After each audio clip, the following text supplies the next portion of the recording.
Comment était votre vie avant d'arriver au centre d'accueil? Avant, j'étais une personne, toujours battante dans la vie du monde. J'étais une personne très nerveuse, toujours prête à combattre tous les obstacles. Mais j'obtenais rien du tout. Par contre, je travaillais, ça fait déjà 30 ans que je travaillais en cuisine et je faisais des extras. J'avais de l'argent qui arrivait en abondance. Je dépensais de l'argent. Je faisais des extras. J'étais toujours en train de voyager. Spirituellement, je disais, parce que je faisais beaucoup de pèlerinages dans tous les pays pour pouvoir obtenir quelque chose. Même on me demandait qu'est-ce que je cherchais. J'ai dit, je cherchais Dieu. Mais chaque fois que je revenais d'un voyage, j'avais autant d'obstacles devant moi et je me disais à chaque fois, je me préparais pour combattre, quoi. C'était tout le temps. Et puis après des années, je suis tombée malade. J'avais beaucoup de problèmes de santé. Diabète, tension et tout. Diabète, tension. Ouais. Et je commençais à ne plus pouvoir marcher. J'ai arrêté de faire tous les extras que je faisais. Et quand on est malade, on ne peut plus avancer. Ma vie financière qui s'est écroulée. Et je me retrouve avec mon genou. Je ne pouvais plus marcher. J'ai une prothèse au genou. Oui. Et c'est de là que j'ai rencontré une ouvrière qui m'a donné son témoignage. Je l'ai trouvée tellement, vraiment, quand elle m'a donné son témoignage tel que je la connaissais, que je voyais la gloire de Dieu dans sa vie. J'ai me dit qu'il y avait la réunion, c'était le mardi pour la santé. Avec ma béquille et tout, je suis allée, j'ai observé, j'ai vu. Ah, vous étiez avec une béquille? Oui, j'étais déjà opérée du genou. Oui. Et j'ai commencé à écouter les chaînes de prière. J'ai dit, tiens, je vais m'y mettre puisque je faisais des neuvaines avant, mais c'était répétitif. Là, j'ai trouvé les chaînes de prière, c'était autrement. J'ai commencé à faire les chaînes de prière. Le jeûne de Daniel, c'était au mois de mars, j'ai jamais oublié. Et ce jour-là, c'est là que j'ai vu que j'ai pleuré toutes les larmes de mon corps. Je me suis vraiment vidée. Je me suis donnée à Dieu. Après, il y a eu la campagne d'Israël. J'ai encore obéi. J'ai vraiment sacrifié. Mais quand je dis je sacrifiais, je me suis rendu compte que Dieu me donnait 3-4 fois plus que ce que j'avais sacrifié. Et j'ai continué à me battre pour ma vie professionnelle qui s'était écoulée. Entre-temps, parce qu'on m'avait déclaré inapte. C'est là que ça a été très, très dur pour moi. Inapte au travail, quelqu'un de très actif comme moi. Je me suis dit, non, mon Dieu, je ne peux pas accepter. Je ne peux pas accepter d'être inapte. J'ai commencé à déterminer le lundi pour ma vie professionnelle. Et la semaine même que j'ai commencé la vie professionnelle, les portes sont ouvertes, mon dossier a été ouvert, on m'a envoyé en formation. J'ai fait la formation, j'avais pas fini la formation, qu'on m'avait déjà sous ma fiche de paye était marqué comme quoi je travaillais au secrétariat médical et plus en cuisine. Ma santé s'est améliorée, beaucoup améliorée. J'avais ma fille qui était vraiment dans la vie de débauche. Ce qui me faisait beaucoup de peine, c'était les enfants qui se retrouvaient seuls. Il y avait 2 enfants qui étaient souvent seuls le soir. J'ai déterminé, j'ai sacrifié et puis elle commençait à venir à l'église. Aujourd'hui, elle est vraiment en train de servir l'église. Mon diabète est stabilisé, même ils n'arrivent même pas à comprendre le médecin. J'ai pas eu d'insuline et ma tension est stable, tout le temps 12 de tension comme une jeune fille. Ma vie, vraiment, j'ai la paix. Je prenais des tonnes de médicaments de dépression pour dormir. Tout cela, je connais plus. Je sais même plus les noms. Oui. Je dors en paix, je suis une personne vraiment qui a retrouvé une joie de vivre. J'avais un ami dans ma vie. Oui. Quand je suis rentrée à l'accueil universel, il m'a dit que ça peut pas continuer. Je l'ai invité plusieurs fois, il est venu, il m'a dit c'est pas une église, c'est pas une façon de prier. C'est vrai. Qu'il fallait que je choisisse, c'était sans hésiter. J'ai choisi l'église. Avant, vous étiez malade, souffrante, dans la situation professionnelle, la situation de vos enfants dans la vie de débauche. Il était là à côté de vous. Votre vie a été restaurée, vous avez sauvé votre vie et il vous dit choisis l'église. Oh, ça c'est pas ni même une église, au moins. On s'est séparés, voilà, et puis ça fait 4 ans et je persiste et je trouve vraiment ma vie, ça valait la peine de séparer parce que la vie spirituelle, je peux dire j'ai grandi mais énormément spirituel. C'est ce que je cherchais toute ma vie. Depuis 30 ans, je l'ai cherché et je l'ai trouvé à l'accueil universel. Félicitations, madame. Que Dieu vous bénisse. Merci beaucoup pour votre témoignage. Très chers amis, une fois de plus, nous sommes là et c'est avec un grand plaisir que nous sommes ici parce que ce que nous vous apportons, c'est la vie. Combien de personnes aujourd'hui entendent d'autres personnes, des messages, je dirais, qui apportent la mort, une mauvaise nouvelle, une réponse négative qui définitivement met fin au rêve que la personne s'était fixé dans sa vie. Mais dans cette émission, vous apprenez qu'il existe une solution pour votre vie. Et j'aimerais déjà vous inviter à préparer votre verre d'eau, comme je l'ai déjà fait ici. Et vous savez que tout à l'heure, en fin d'émission, nous allons prier en votre faveur. Vous qui avez besoin d'être soutenu, vous qui avez besoin de courage pour pouvoir surmonter tout ce que vous traversez. La solution existe. Vous allez voir en ce moment l'histoire d'Eguilena, une histoire qui a commencé très mal, une histoire de souffrance, mais qui s'est finie par la victoire, parce qu'elle a cru. À tout de suite. Avant d'arriver au centre d'accueil, j'avais beaucoup de problèmes dans plusieurs domaines en fait, financière, famille. Dès mon plus jeune âge, j'ai été abusée par quelqu'un proche de ma famille. Et à cause de ça, j'avais la haine, rancune, tout ça, et j'arrivais pas à pardonner du tout. Et j'avais la haine contre beaucoup de personnes, juste à cause de ça. Même si les personnes, ils m'ont rien fait, mais juste à cause des faits, en les voyant tout ça, j'ai pensé à ça. Je peux juger les personnes, surtout les garçons. Je pouvais dire oui, ça se peut qu'il est comme ça se peut, lui, il a fait ça aussi. Je commence à juger la personne. Il y a des moments, il fallait que je me renferme toute seule parce que c'était trop dur en fait. C'était trop dur à supporter, c'était trop dur à parler, c'était trop dur à m'exprimer, tout ça. Et c'est pas... on peut pas parler ça comme ça. La douleur, c'était inexplicable. J'avais pas de papier, j'avais pas de maison, je travaillais, mais c'est comme si je travaillais pas. Et là, comme ça. La santé, j'avais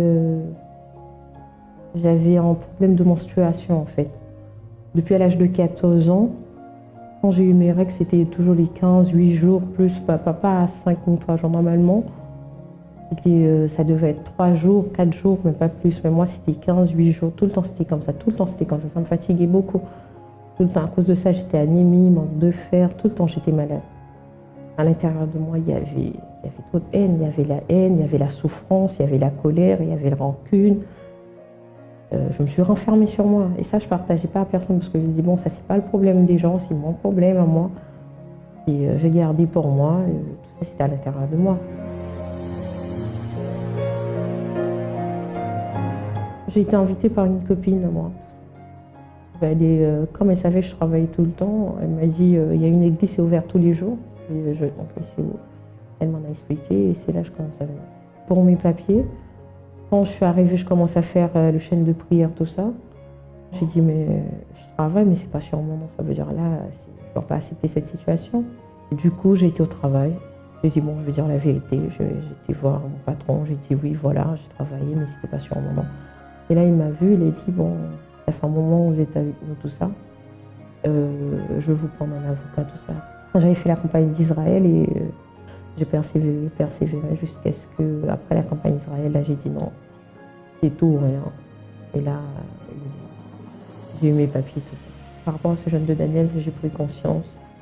Il fallait que je pardonne. C'était le moment pour moi, pour me libérer. C'était dur, mais c'était la chose à faire. J'ai réussi à pardonner. Ça m'a libérée. Ça m'a libérée d'un poids que je portais depuis mon enfance. Et moi, je pensais que quand je pardonnais pas, je me faisais du bien, mais non, je me faisais du mal. Ce que j'ai vécu, j'ai sorti ça sur la personne.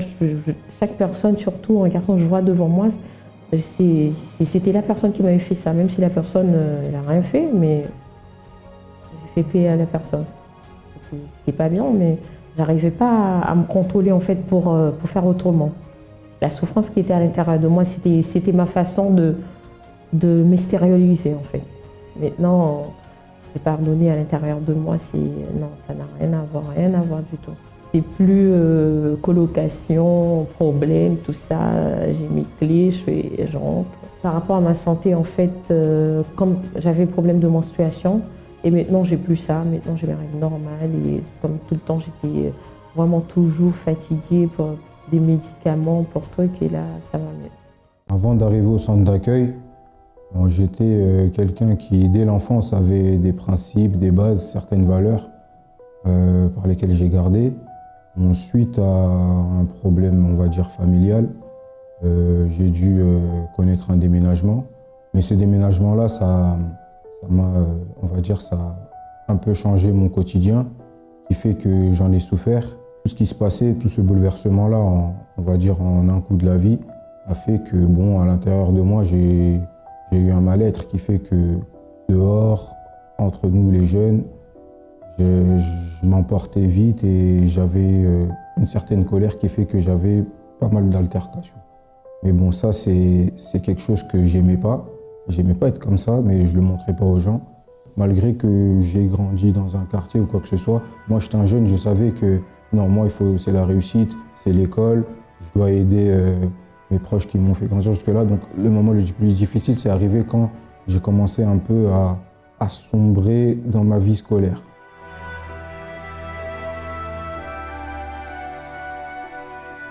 Le centre d'accueil, je l'ai connu par le biais d'un collègue de travail. Quand je suis venu, bon, j'ai commencé à écouter toutes les paroles qui étaient dites, des choses qui concernaient la vie de tout le monde en général, mais ma vie personnelle aussi. Alors moi, je prenais ce qui me concernait. À force d'y aller, j'ai commencé à avoir plus de foi à l'intérieur de moi, parce que moi, il fallait que je m'en sorte. Et moi, je voyais que là, au centre d'accueil, j'avais la possibilité, j'avais une solution pour pouvoir résoudre les problèmes, on va dire. J'ai changé dans ma pensée et dans ma manière de voir les choses. J'ai tiré un trait totalement sur tout ce qui s'est passé dans ma vie.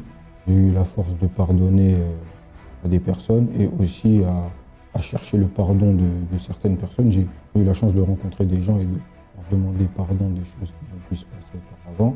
Je suis quelqu'un aussi de défini dans ma tête. Je sais ce que je veux. Et même dans le domaine professionnel, j'ai trouvé ma voie, sachant que je ne m'arrête pas à ce que j'ai commencé. En fait, je sais que je vais devoir évoluer, mais j'ai trouvé ma voie, c'est clair dans ma tête. Et voilà, je vois les choses de manière positive en regardant de l'avant. En fait. Dans le monde où dehors on nous apprend c'est comme ci, c'est comme ça, mais en fait c'est pas ça. En centre d'accueil, on nous apprend c'est quoi la vraie vie en fait.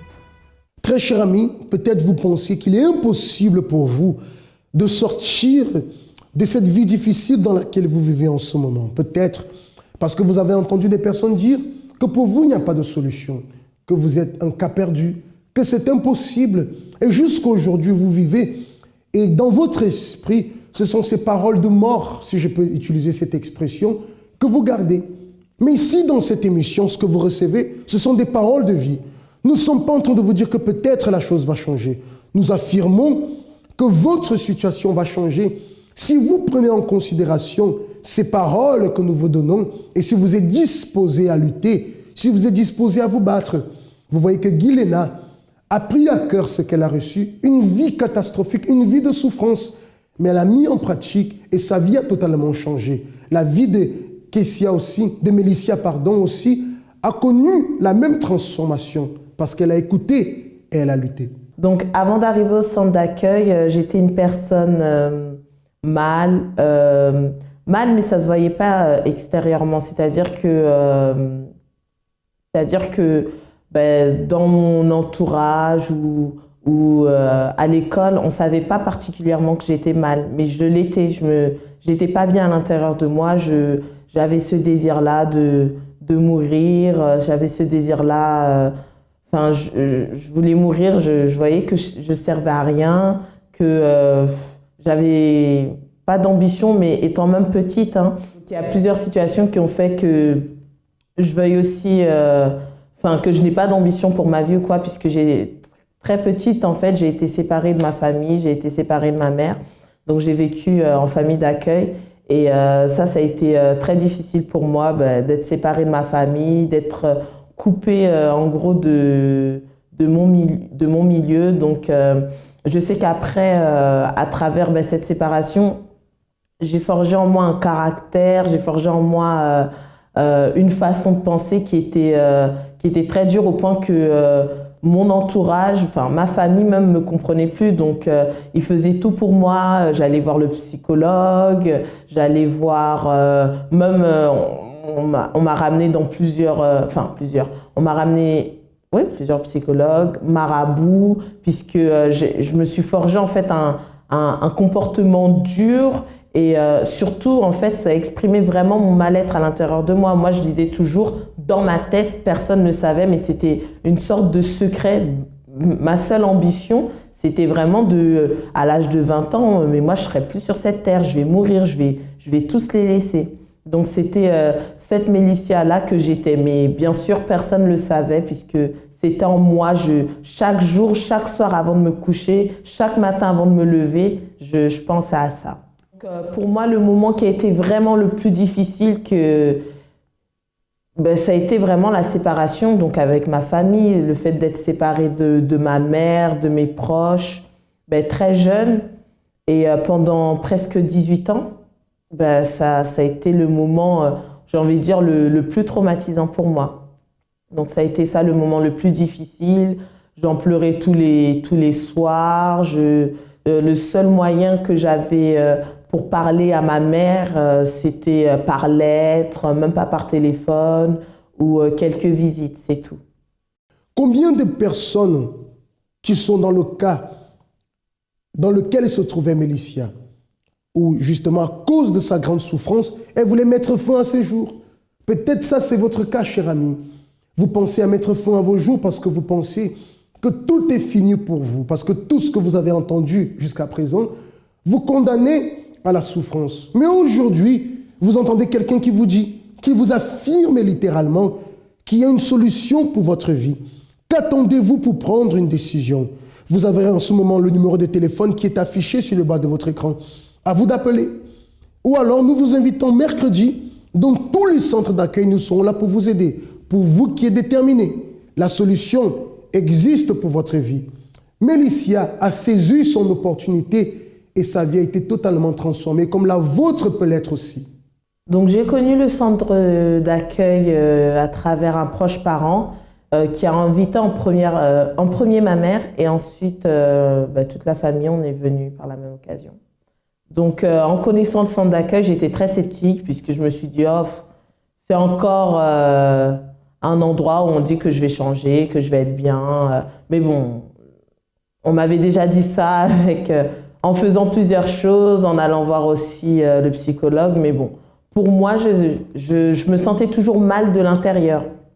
Et vraiment, c'est à travers des réunions, des prédications que en fait, il y avait vraiment des choses ça m'interpellait puisque c'était vraiment, en fait, on était en train de décrire véritablement mon mal-être. Et on me disait, en plus de le décrire, on me disait comment, en fait, arracher ça, comment, en fait, être une personne épanouie, en fait, de l'intérieur et l'extérieur.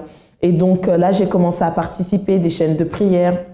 J'ai commencé à avoir des attitudes pour rejeter les mauvaises pensées. Lorsque je voyais des ponts d'autoroute ou quoi, mon désir, c'était seulement de me retrouver à travers la barre. C'était ma pensée, en fait. Et en participant à des chaînes de prière, j'ai commencé à briser ces pensées, briser les pensées négatives qui disaient que j'allais pas réussir également à l'école, que j'allais pas aller loin. Briser également les paroles, lorsque je recevais des paroles négatives, parfois que ce soit à l'école, mais surtout dans ma famille d'accueil, qui parfois ne croyait pas en moi, en fait, à travers les chaînes de prière, ça me fortifiait vraiment pour exterminer, pour enlever tout ce qui était négatif et qui venait contre moi. Donc, j'ai commencé petit à petit, jusqu'à véritablement connaître aussi les campagnes d'Israël. Et les campagnes d'Israël, c'était vraiment fort puisque ça parle de sacrifices que l'on doit faire, que l'on doit être en fait devant Dieu pour changer, vraiment transformer nos vies. Même si le sacrifice qu'on fait, il ne se voit pas du jour au lendemain, mais voilà, ça s'est fait premièrement pour moi-même, pour mon intérieur, pour ma délivrance, pour recevoir le baptême du Saint-Esprit. Vraiment, le sacrifice, c'est quelque chose que, certes, on le sent puisque, voilà, on jeûne, on va à l'encontre de notre volonté. À ce moment-là, on va à l'encontre des opportunités qui peuvent nous faire plaisir sur le moment. Mais on est là, on investit pour avoir quelque chose que Dieu va nous donner. Et lorsque c'est Dieu qui nous donne, personne ne peut l'enlever. La campagne, c'était c'était le défi, c'était le challenge. C'est comme si qu'on me proposait vraiment l'opportunité de changer. D'habitude, c'est moi, non, ça a toujours été une tierce personne qui me donnait la condition, en gros, viens, on va aller voir cette personne, ça va changer. Mais là, il n'y avait pas une troisième personne, c'était moi et la campagne, c'était moi et Dieu, c'était moi pour changer de vie. Donc, c'était une opportunité directe que j'avais à saisir.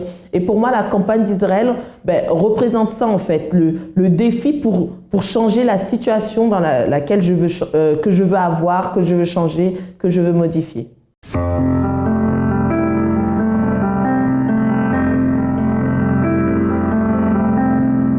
Eh bien, Mélicia aujourd'hui, c'est une personne forte intérieurement, extérieurement. En fait, moi, je considérais que comme j'avais pas eu une enfance comme les autres, c'est pour ça que je pouvais pas avoir un avenir, un futur. Mais en fait, en venant au centre d'accueil, je me suis rendu compte que ça pouvait être justement ma force, en fait. Ça pouvait être la raison pour laquelle je vais me battre plus. Pourquoi est-ce que je me sentirais désavantagée puisque je n'ai pas eu une enfance ou une famille comme toute personne devrait avoir. Donc aujourd'hui, j'ai pu comprendre cela et c'est vraiment grâce au centre d'accueil. Aujourd'hui, grâce à Dieu, je vis avec ma famille, ça se passe bien, on rattrape le temps perdu. Bon, même si des fois c'est... Bon, en fait, je découvre vraiment aussi la joie de vivre en famille et c'est quelque chose que, certes, je n'ai pas pu vivre cela dans mon enfance, mais je le vis maintenant et c'est une bénédiction. Le centre d'accueil, pour moi, ça représente une famille, ça représente, oui, véritablement une famille, puisqu'il y a eu des professeurs qui étaient là pour m'enseigner, pour me corriger, pour me diriger. Et véritablement, c'est une famille. Il y avait aussi également d'autres élèves comme moi, d'autres élèves pires que moi. Mais voilà, le centre d'accueil, on est une école, mais on change, on se forme à devenir meilleur, mais pas meilleur pour simplement être meilleur, meilleur pour glorifier Dieu. Je vais faire une prière en ce moment pour vous qui avez entendu ces paroles et qui voulez vraiment vous en sortir. Prenez votre verre d'eau et prions.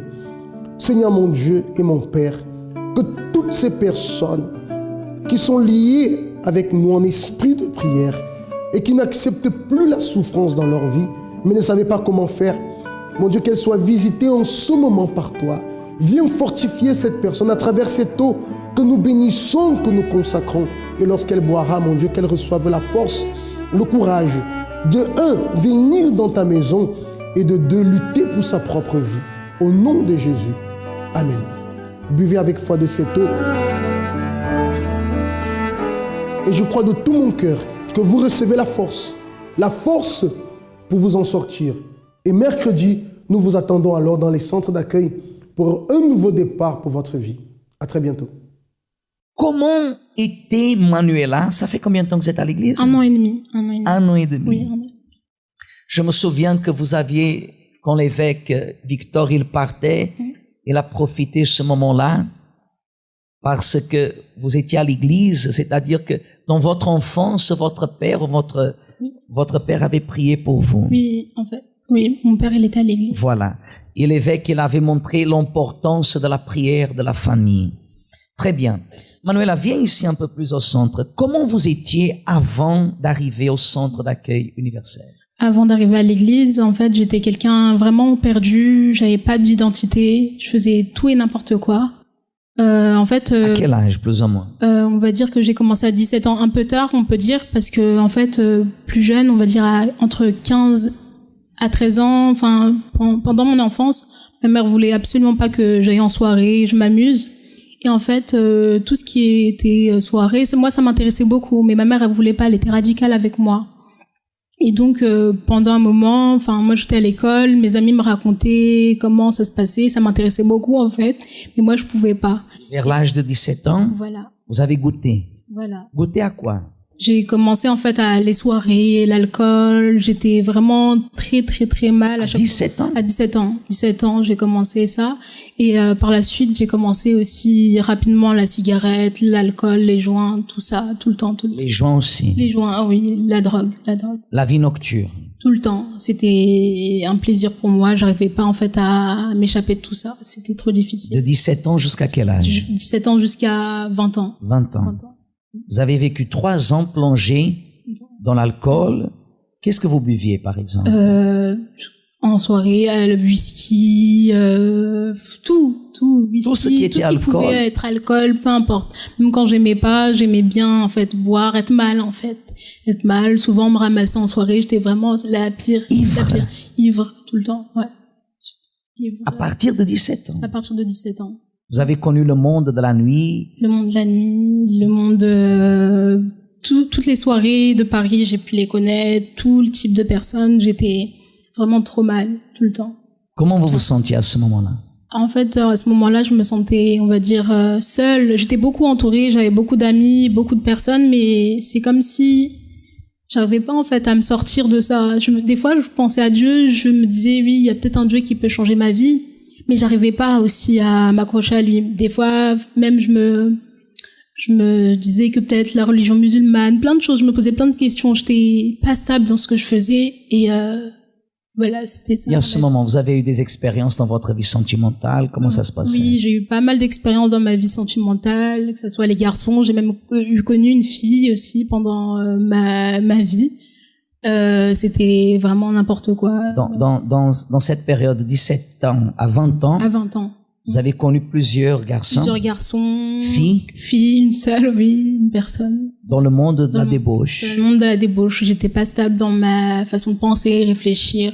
Je vais en fait, c'est comme si on me donnait à chaque fois une identité, je m'inspirais, je n'arrivais pas à être quelqu'un. Et comment, à cette période, vous êtes arrivé au centre d'accueil, à l'église? En fait, mon frère, il y était pendant un temps et un jour, il a trouvé le jour précis à m'inviter. Je suis venue. En plus, c'était un moment où moi, ma vie, ça allait pas. Enfin, j'étais de plus en plus triste, je pleurais de plus en plus, j'étais pas bien. Et donc, un jour, il m'a proposé de venir. Je suis allée et le pasteur, il a parlé du coup et ce qu'il a dit, ça m'a, on va dire, c'est comme s'il me parlait en fait à moi. C'est comme si réellement c'était ce que je voulais en fait entendre. Et c'est comme si pendant toute ma vie, ce que je recherchais, je l'ai trouvé. Et donc petit à petit, j'ai arrêté tout ça. En fait, même pas petit à petit, j'ai arrêté automatiquement ce que je faisais. Et La vie voilà, mondaine. La vie mondaine. Moi, Vous avez participé à des chaînes de prière. Oui. Comment ça s'est passé? les chaînes de prière, délivrance, etc. Délivrance, les mercredis, plein de chaînes de prière, toutes les chaînes de prière possibles. Pour pouvoir, en fait, d'abord je me suis intégrée, j'ai continué et rapidement j'ai pu changer, délivrer. Plus jamais bien. d'alcool, Plus jamais d'alcool, cigarettes, drogue. rien c'est du fini, tout. Rien du tout. La vie nocturne, la vie des filles, des garçons, C'est fini. tout ça c'est fini. Tout est fini. Comment vous vous sentez aujourd'hui, Manuela? Actuellement, je peux dire que Dieu m'a donné la peine. Récemment, j'ai perdu mon père et je sais que si Dieu n'avait pas été avec moi, ça aurait été trop difficile. Mais comment vous vous sentez, Manuela? Actuellement, je me sens très très bien. Je suis en paix, je suis libre et j'ai la présence de Dieu en moi, c'est tout. Et votre vie, elle évolue, n'évolue pas? Ma vie évolue. Vous ma vie étudiez, vous évolue. travaillez, comment ça se Actuellement, je suis en BTS en alternance, j'avance et tout ira bien encore au fur et à mesure du temps. Comment vous vous sentez? Je suis très bien. Qui a changé votre C'est vie? Dieu. Ça vaut la peine, ça ne vaut pas la peine, Ça vaut la peine, de ça faire vaut les vraiment la chaînes, peine. d'agir? Quel conseil vous laissez aux filles, aux garçons qui vous écoutent? Le conseil que je pourrais donner aux filles et aux garçons qui m'écoutent, c'est faites un pas, avancez et vous verrez que Dieu, il va changer votre vie, il fera des merveilles. Est-ce que vous voulez revenir à ce que vous étiez avant? Plus jamais. Le plaisir d'aujourd'hui, il est plus grand que d'avant ou celui d'avant est plus grand que d'aujourd'hui? J'ai plus de plaisir d'avant ou quoi Plus que ce de soit. plaisir d'avant. C'est fini. Le plaisir d'aujourd'hui, il est bien réel Bien réel. et vous vous sentez bien. Je me sens bien. Amen. Amen. Dieu vous bénisse. Félicitations. Merci beaucoup.